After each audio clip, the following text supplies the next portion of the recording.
It is the land of Abraham, Isaac, and Jacob, the birthplace of Jesus. From Genesis to Revelation, Israel is the centerpiece of God's story, a saga that continues to unfold in our daily news. But behind the headlines are the people caught in the crosshairs of some really complex issues. It can be hard to see clearly from the outside, so let's explore my homeland from within.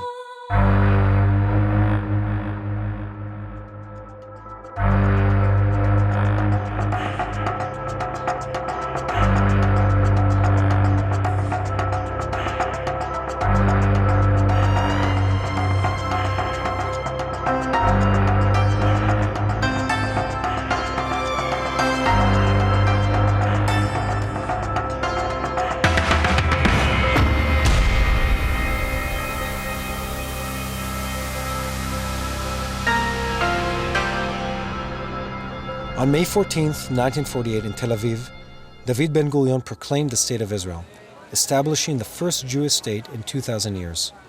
Only hours old, this new nation had no military, the government was still forming, and there were no allies in sight.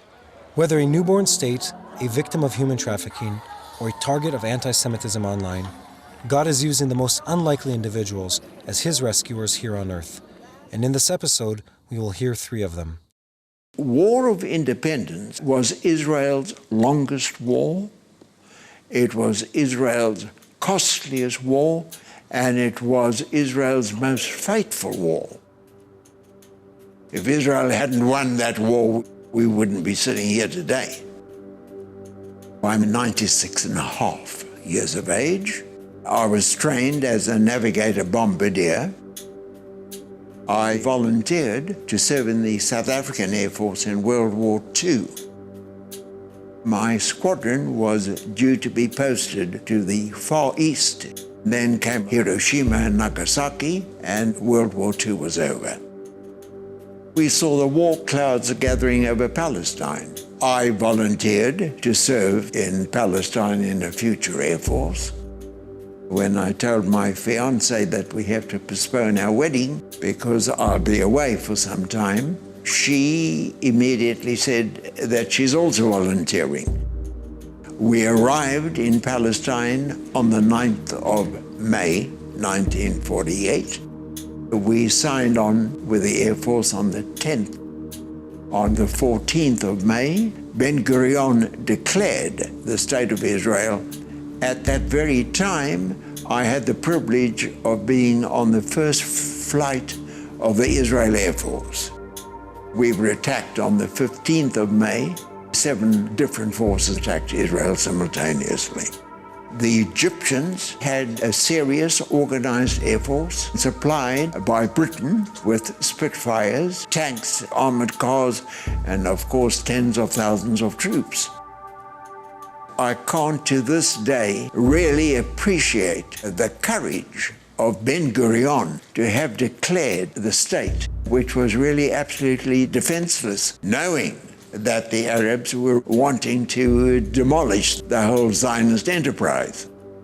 There is no parallel in military history as to the ultimate success against the Arab armies. The American Secretary of State, George Marshall, said that the decision of Ben-Gurion was reckless and irresponsible. The Arabs would crush the newborn state within 2 weeks. That opinion was shared by Ernest Bevin, Foreign Secretary in Britain, who was really a thorough anti-Semite, and the Arabs were totally convinced that the war would be over in 2 weeks. The Secretary General of the Arab League said that if the Zionists dare to declare a Jewish state, they would be crushed within a matter of weeks. The massacre that would be unleashed would dwarf what Hitler had done. The feeling was one of no option. You were either going to fight and possibly survive, or you're going to be vanquished within a matter of days. I often wonder what was really in their minds. When Ben-Gurion asked the commander of the forces, Yigal Yadin, what are the chances of surviving? He said 50-50. In my opinion, it was 95% against 5%. I was appointed Chief of Air Operations of the Israeli Air Force in June 1948. There was an embargo. No military equipment could be brought into the country. How do we acquire aircraft, and how do we get them to Israel? The only means available was really to smuggle. Al Stromo served in the American Air Force. He and his team smuggled 11 large transport aircraft, 2 C-54 Skymasters, 3 Constellations, and 4 B-17 heavy bombers. Not a single democracy came to Israel's help. The only country that was prepared to break the embargo was Czechoslovakia. One of my beliefs is that Czechoslovakia saved the state of Israel. The Czechs had built aircraft for the German Air Force. 25 Messerschmitt aircraft were purchased from Czechoslovakia, a very inferior aircraft, but as a Weizmann put it, it was the best aircraft in the world because it was the only one that Israel had. The Air Force set up a base in Czechoslovakia. These aircraft were then disassembled in Czechoslovakia and then flown over to Israel, then reassembled. The road between Tel Aviv and Jerusalem had been cut off. No help could come into Jerusalem. But by a miracle of the Almighty, on the 29th of May, exactly 2 weeks after the war started, the first 4 Messerschmitts had been reassembled in Israel. And a formation of 4 aircraft, Lou Lenart, an ex-American Marine pilot, the South African who had flown during World War II, Eddie Cohen, Asa Weizmann, one of the very few Israeli pilots in World War II, and a young Israeli pilot, Mordechai Alon. Nobody knew that Israel had acquired fighter aircraft. No Israelis were aware of it at all, and certainly not the enemy. The Egyptian army was completely destabilized. Displaced people who were coming over as illegal immigrants at the time were thrown into the army. They came out of the camps in Germany and in Europe. Here they came into a war situation, which is just an indication of the desperate situation in which Israel found itself. Israel had a number of very small civil aircraft bought for a flying club from the British. We used those aircraft. We had a pilot and we had a bomb chucker, and originally I was one of the bomb chuckers. We used to carry the bombs on our lap and pull the pin out when we got over the target, hoping, of course, that the bomb not going to go off, and then drop it on the target. By July 1948, 70% of the whole territory of Israel was occupied by the enemy armies. Overseas volunteers came in. The Air Force had pilots and navigators and bombardiers and flight engineers and radio operators and air gunners. 21.6% of our air crews were non-Jewish guys. A number of them were absolute flying aces from World War II. The Americans and British put so much pressure on Czechoslovakia that they had to terminate the air bridge between Czechoslovakia and Israel. Sam Pomerantz, another giant, arose. He modified these Spitfires. They flew from Czechoslovakia to Israel over 6 hours. To this day, the manufacturers of the Spitfire said this could not be done. It's not true. You had Jewish pilots who were flying in German aircraft, in German flying suits, and German helmets with a swastika on the aircraft. It was such an irony of fate. Ben-Gurion reminisced the last time that we really had a confrontation with the Egyptians was about 3,500 years ago, the exodus from Egypt, and now we're having the next confrontation with the Egyptians, and we are going to drive them off Israeli soil. And that's exactly what happened. Israel could never have survived if it hadn't been for the overseas volunteers, because the Air Force was born in the heat of battle. It was manned by volunteers. The threats of the Jordanians of a momentous massacre that would dwarf what Hitler had done didn't come to pass. We did pay a very heavy price, that's true, but today we have the State of Israel.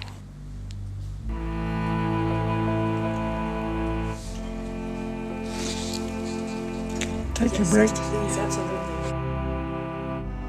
When I think of those guys, I become a little tearful.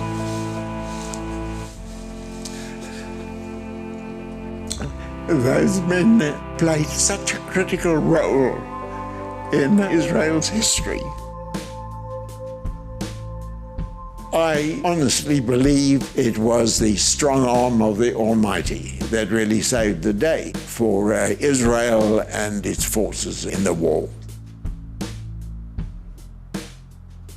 Ben-Gurion summed it up very crisply. He said that the overseas volunteers were the diaspora's most important contribution to the survival of the State of Israel. In World War II, 1.5 million Jews served in all the Allied forces. In the War of Independence, only 4,800 came. If we had 20,000 overseas volunteers, Israel would have been in the whole of its ancestral and biblical land. And here we are faced with this implacable problem of what is going to happen in our small little country. There are about 90 Christian states in the world and about 60 Muslim states. And there's only one Jewish state. But that'll be here until the end of time. The threat of anti-Semitism is nothing new. From the persecution of the Persian Empire in the Book of Esther, to Hitler's propaganda leading up to the Second World War, today, in the modern age of cell phones and social media, anti-Jewish sentiment can spread like never before. And yet, one group of rescuers aspires to take these modern tools of Jewish persecution and turn them on their head. Kadın elbisesi giymiyorsan kadın şampuanı da kullanma.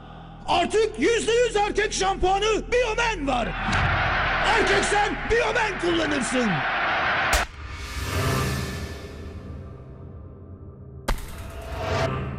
There are two types of anti-Semitism.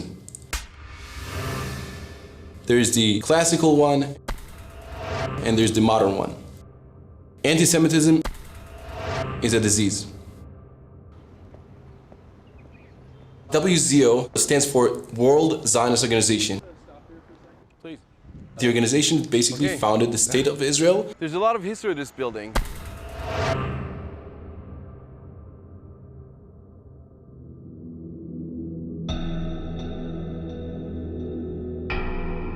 Throughout history, the Jews have been persecuted in the land of Egypt, throughout the exile, Inquisition, the Holocaust, up until now. Anti-Semitism is hating the Jew because he's a Jew.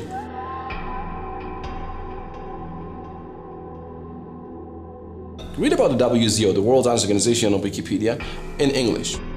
Read it in Hebrew. Read it in Arabic. Just Google Translate it. Anyone who holds a cell phone in his hand can spread lies to whoever he wants, and it goes through millions and millions of people. It is very, very hard to face this phenomenon. I'm originally from New York, USA, but I made Aliyah to Israel 6 years ago. We have a map of anti-Semitic events that occurred that are reported. There are plenty. And if you click on each one, you have a further description. For example, this one right here was in Germany, where a monument in memory of concentration camp prisoners was desecrated. Throughout the day, I go over many of these events that occurred today and upload them onto social media. Anti-Semitism starts with desecrating a Jewish cemetery, and it ends with shooting Jews only because they were Jewish in a kosher market in Paris. The American government continuously insisted that the Jews that were killed in the kosher market were not killed because they were Jewish, they were just like passing by, wrong day, wrong time. Kosher. A lot of things that happened in the world not translated into Russian, not translated to Ukrainian, and the people who live in Ukraine, in Russian, they don't know anything. It is high level of anti-Semitism in Ukraine, really high, and it is not very comfortable to be Jew in Ukraine, actually. Interns at the WZO Center for Countering Anti-Semitism start their day with analyzing what happened within the last 24 hours. We get reports from around the world on certain anti-Semitic incidents that took place. First of all, we have to make sure that it was an anti-Semitic incident. Once we know for sure that it was, we take this information, we spread it out to the public. There's the new type of anti-Semitism trying to disguise themselves. Listen, we're not against the Jews, we're only against the state of Israel. Chaim Weizmann, Moshe Sharet. We don't care about the Jews. The Jews are more than welcome to live in Turkey. They're more than welcome to live wherever they want. However, we are against the state of Israel. Therefore, we're going to have to boycott Israeli companies, not purchase Israeli goods. We've had people that are not necessarily Jewish that decided to come from Germany. Here, they spent like 2 months here. They helped us translate information. Every single person can be a contributor to the fight against anti-Semitism from his own laptop, home, office, cell phone. Okay. Put the money in. The blue box that basically people would give money from all over the world, Jews from all over the world, in order to help establish the Jewish state. I remember first, second, third grade, every single year, we used to bring some change and put it on this blue box. Every day, ordinary people would give money in order to help build from nothing. In a world with no boundaries, such as the internet, such as the social media, people are getting the wrong information. You report a page on Facebook, kill Jews, commit suicide bombing, kill Jews in particular place. What do you get from Facebook? The page that you reported does not stand against our policies. Face anti-Semitism. Counter it. Fight it. It's a disease. And this is exactly what we're trying to do here. Anything that we do is a drop in the ocean. I can assure you that. However, we need to raise awareness. When in Turkey you have a commercial on national TV, Hitler shampoo, calling for people to purchase this particular product, that means that anti-Semitism is all over the world. The pages of scripture and history are filled with bigger-than-life tales of heroes like David and Esther who rescue God's people. But what about you and me? What can we do? Who is a rescuer? Let us find inspiration in the words of Jesus in Matthew 25. Whatever you have done for the least of these, you have done unto me. Very simply, a rescuer is anyone who says yes to God's call to help those in need.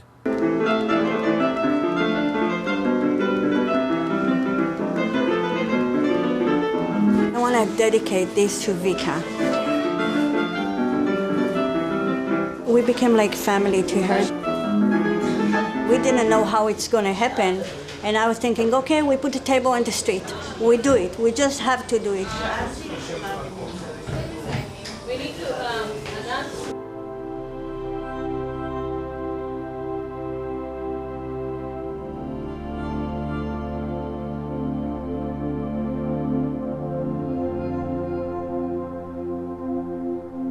The Red Carpet Nail Center, the name of it, the Lord told us that the women will walk on the red carpet to meet the King of Kings and sit at this table. In the beginning, we had to earn their trust.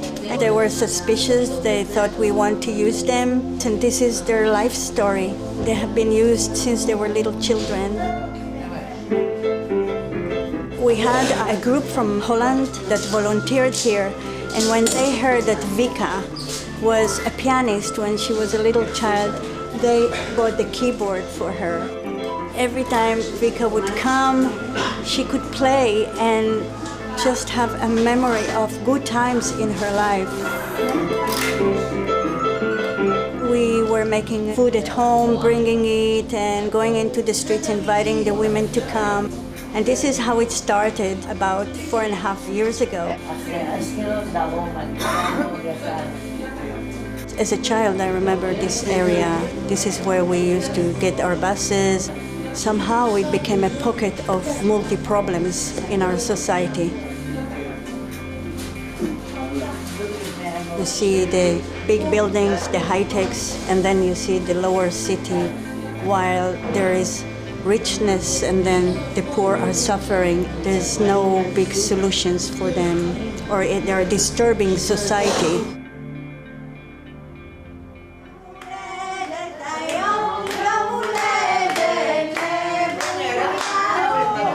They say now in Israel there is about 12,000 prostitutes. 95% of it are women, 5% are men, 11% of it are teenagers. 14 nations just here of refugees. The women in prostitution, the pimps, drug dealers, homeless, it's a pocket. So we wanted to have a place right here.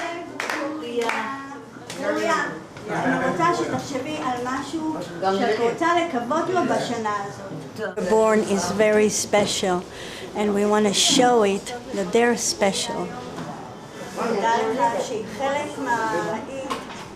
My daughter is making the cakes and is baking for us every time.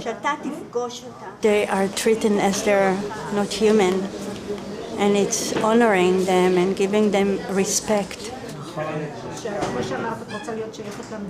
We do cuts and coloring. We provide food to feed them.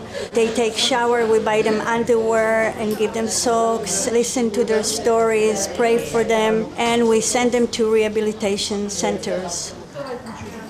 We are called to, in a way, watch them and help them come out of here so they will be truly protected and not abused over and over. Many of them are coming so beaten and abused. Vika is one of the reasons that we will continue.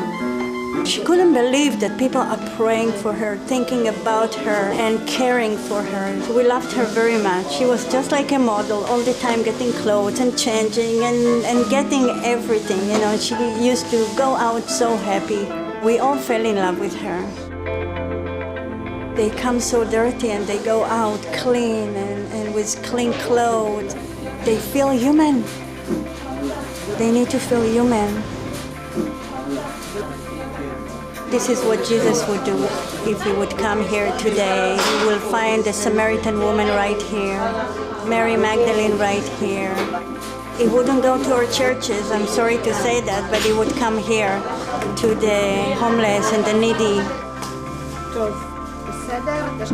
My last moment with Vika was when she was lying on the sofa, and now I'm going to cry.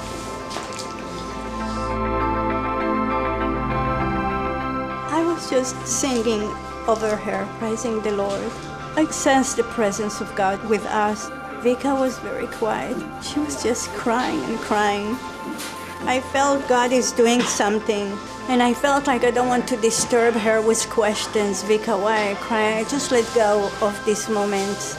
The next day we came to the center to open. We heard that Vika died from overdose, and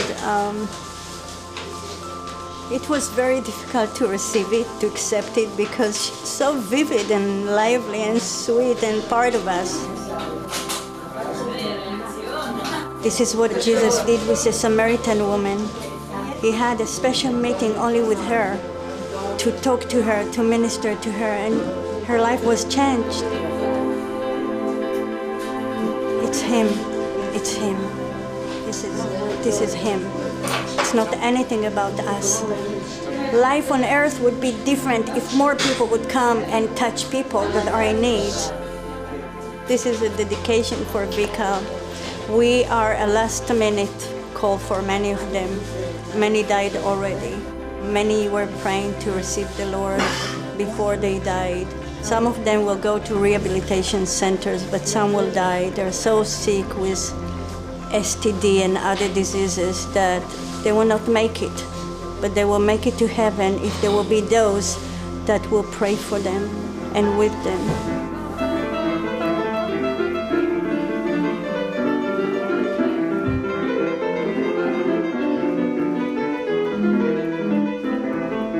We will meet her in heaven. And yes, as long as we can, we have to be here for them. The Bible is full of rescuers. God called Moses to save the Israelites from Egypt. He sent Jonah to save the people of Nineveh.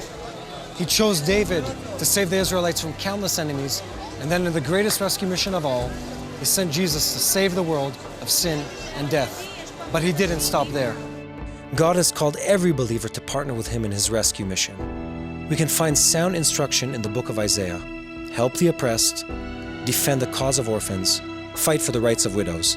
These are the causes close to God's heart, and we can take them up wherever we are. We are his hands, his feet, and his voice to the world.